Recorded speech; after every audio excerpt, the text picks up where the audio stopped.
Hi guys, it's Val. I'm here in Valtopia, and I promised you a story.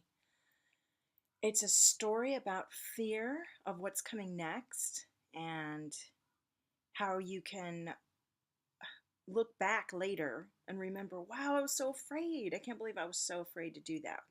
And then when you look at it and you think of what you got through and you got to the next level, um, you made it through, even though you were scared, even though you didn't know the outcome. Um, there were things you hadn't done yet, and the fear of the unknown can really, whoo, can really get you. So, when I was in my 20s, I actually, from teenager and stuff, I used to journal all the time. There's me when I was in my early 20s when I went to live in Bologna, Italy for a year. So, this book spans the early 90s when I was in Italy. But the passage that I chose to read from today is when I was writing about coming out to Los Angeles. Now, I went to Mississippi State. I got my Master of Fine Arts, and I was studying something called electronic visualization. It was one of the first programs at the time where you could learn these computer programs and come out to Los Angeles. Sorry, I got cut off. So you can come out to, I was studying this program so that I could learn how to use the computers to create art, to create special effects for film. What I wanted to do was be an animator. And things didn't work out exactly how I wanted, but this entry that I've pulled from the journal is a period when I had finished my schooling and it was time for me to graduate. I had one semester left to write my thesis. And I decided I was going to go out to Los Angeles and I was sending out applications to get jobs. I thought at the time, in order for me to be able to go to Los Angeles, I had to score the job first, right? Because I was on a scholarship at the university. That money was going to stop. My family wasn't going to give me any money. They expected me to save up or figure it out. And I couldn't save up a bunch of money and then go because it's technology. It changes like that. So I knew very strongly that I had to just get out there. So I was trying to send out my reel at the time, which was a student reel, demo reel, and write letters to all these companies that were doing this kind of work. And it terrified me. And every single day that I would send these letters out and then even have an interview, I was lucky enough to get some interviews, I would be devastated after the interview and go lay down in bed and just roll in bed and feel so awful because it just the whole process, it was just pushing me so far out of my comfort zone and I didn't know what to do or how to do it. So here's what I wrote in my journal from March 12th, 1995. I'm not sure what's killing me about the whole process. Is it the dread of sounding absolutely foolish and being made to feel small by these professional business people, a world I don't know yet? It's an unknown jungle full of rules and methods of doing and saying, but it's the real world. And with the goal being money, hey, always driven by money, aren't we all? Stakes are highest, standards cutthroat. I'm a little nobody with no experience.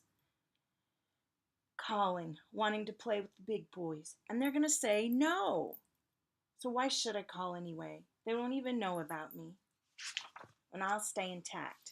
How skewed. I wrote that down. How skewed. Actually, that's the truth, to stay intact. I don't know who I'm calling or what they do. I can't really say what I want. I can, but I haven't done it all yet.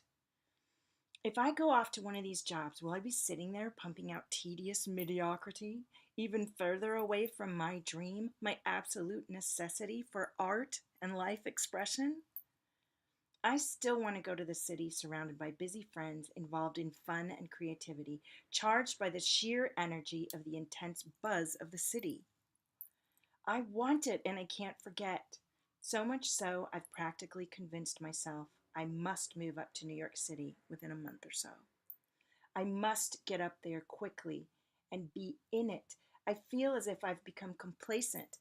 I'd even lost hope recently, overwhelmed by this must of the job, fear of abandoning the dream.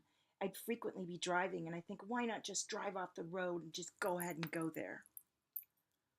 Of course, this sentiment is only a symbolic thought of the true feelings desperately trying to scream at me. Damn it, follow your instincts. I just feel I just know. I just refuse to live in fear only to survive. I refuse to give up living in order to survive. I want to be energized, thrilled. I want intense. I want to be awake. And I've got to find out what the hell it is I'm searching for. It's been driving me nuts for years, and I'm not satisfied. I'm sick of my insecurity and ignorance about it. I have to take charge and go after it. I've made what I think is a feasible good plan. I continue trying this phone call send demo reel thing, although part of me says just forget it. But I can't. I need money, I need to keep on, and I cannot lose touch or lose my position. I will begin to prepare to leave. Just this part of the plan reinvigorated me tremendously. I'm back on the diet. I must get running again, re energized to work, do as much as I can. A short term goal with juicy rewards. Challenging to arrive, but possible. Exactly what drives me. I hang out in New York for a few months, having prepared a better demo reel and learned Alias before I left. Oh, yeah, this was before I went to New York. Sorry, I went to New York City for a summer and lived on my own there. That's another story for another day. Having prepared a better demo reel and learned Alias, which was a program before I left, which I never learned that program, and work, hopefully I find animation work, if not a restaurant. I get involved in the project of a music company or the net. I'm drawing, reading, painting, maybe even doing music. That's the dream. That's still my dream, and I'm still doing that. I've tried it before. Boston, Bologna that summer, New York City as a nanny. Another story for another day. I've gone and tried it, but every time there was a huge other obligation. Working at Perkett School for the Blind, Vinny and living in that awful place, being a nanny for a neurotic. Are the circumstances right this time? Am I fooling myself? I vacillate a bit, but I keep saying, this is right. Do it. Do it. Do it. And I feel such a thrill, and I'm ready to do anything. I believe I can do it all to get there. And I drew a little picture of myself looking all sad and scared. Okay, so I did end up going to New York City for the summer. It was an incredible summer. I didn't get a job from any of those interviews. But I did end up moving out to Los Angeles anyway and working in the business, as I said. I'll tell that story for another day. The point of this whole thing is, first of all, write this stuff down. You can look back and see how far you've come, and you can work through your ideas. But hey, every step of the way, you have this great fear before you do the next thing because you don't know what's going to happen. And you think you know where you're going and what you need, and you let that drive you. And then you get to the next stage. Some of it will play out like you thought it was, and some of it will be magically different than what you expected and even better, especially if you set that intention.